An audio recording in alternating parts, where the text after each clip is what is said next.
Hi, Manuel Corpas here, and I'm going to be talking about ClawBio. ClawBio is an open source community. It's a little bit like the Hugging Face for LLMs, but for anything to do with bio. And today I'm going to demonstrate how I'm using Flock API together applied to a very, very specific use case that has tremendous health implications. I would like to start with what the sort of big picture is. So about 25% of all known prescribed drugs, they are metabolized by one gene called CYP2D6.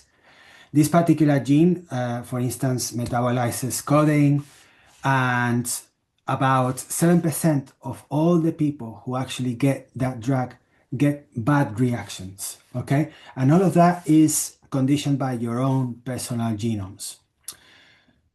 So these are UN Sustainable Development Goal. Everyone who carries this type of mutations, they should have the possibility to be found out before they are prescribed the drug.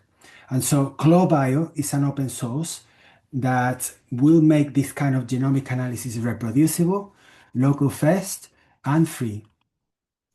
So I'm going now to share my terminal so you are able to see some of the skills in action. So here is my terminal. And now I'm going to show you all of the skills that ClawBio has, okay? So there you are. You have pharmacogenomics, you have health equity, nutrigenomics, metagenomics, uh, clinical genetics, and so on. 21 skills, 14 production ready, 1 week old, okay? Now, I'm going to type a demo for running PharmGx, okay? So here we are. I'm going to put the command there, and there you are. In less than a second, you have a full pharmacogenomics report from a genotypic file, from a genetic file, my own personal file, actually. So here we've analyzed 12 genes, 51 drugs, and then clinical guidelines, all under 1 second. And look at the drug summary. This patient has drugs to avoid, like, for instance, warfarin sensitivity. I am very sensitive to warfarin, which happens to be one of the most prescribed anticoagulants in the world. Okay? So every output ships with a reproducibility bundle, commands.shell, environment.yaml, and SHA-256 checksum. So a reviewer can reproduce this result in less than 30 seconds. Now, what happens when someone asks a plain English question? Well, we route it through Flock's open source AI API. So let me demonstrate that for you. So here we are.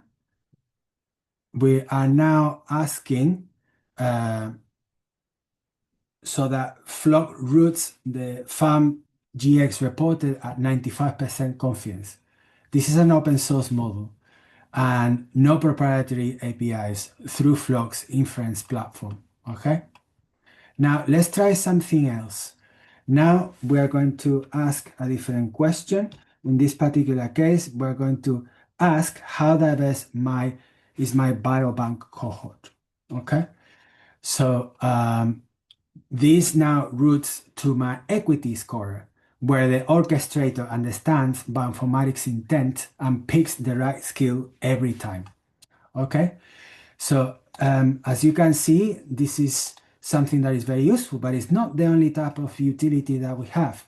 In fact, we have ClawBio now working in Telegram. So I'm going to introduce you now to my favorite robot. Her name is Robotary, and here she is.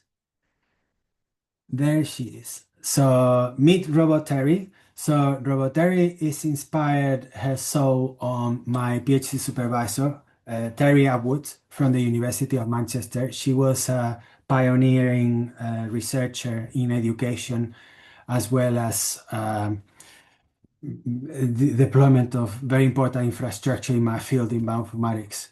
So I'm going to now prompt Robotary so that actually I have a picture of a drug. And I want you to imagine that you go to a pharmacy and then you have your genome preloaded. And I'm going to actually take a picture, okay, from a box that I could buy from the pharmacy. So I'm putting here the file. Okay, this is the file. You can see here. It's a picture as if I was in a pharmacy, and then you see the medicine, and then the picture. Okay, so Robotary is now going to process this picture, and then it's going to give me what we call a drug photo analysis. So this functionality or skill is able to identify the drug and also is able to tell me whether this particular drug would be recommended for me to take or not based on my genetic data. And as you can see here, which is a type of warfarin, and is telling me to avoid, do not use. Okay, my genetics contraindicates warfarin 2 milligrams. So as you can see, it has recognized this in a very, very neat way, and you can do it pretty much with any mobile phone as long as you have Telegram, and you can do it in a very, very mobile way with tremendous implications, as you could imagine. Okay, so ClawBio doesn't just run in the terminal, and so you can really have different productions. I also have another robot called RoboIsaac, which is on WhatsApp. Same skills, different channels. So 2 production channels already live, already serving users. So ClawBio is 1 week old, by the way. It has already, as of last time I checked this morning, 140 stars, 23 forks, 2,300 unique visitors, 371 people clone it, and 4 contributors from 3 different countries.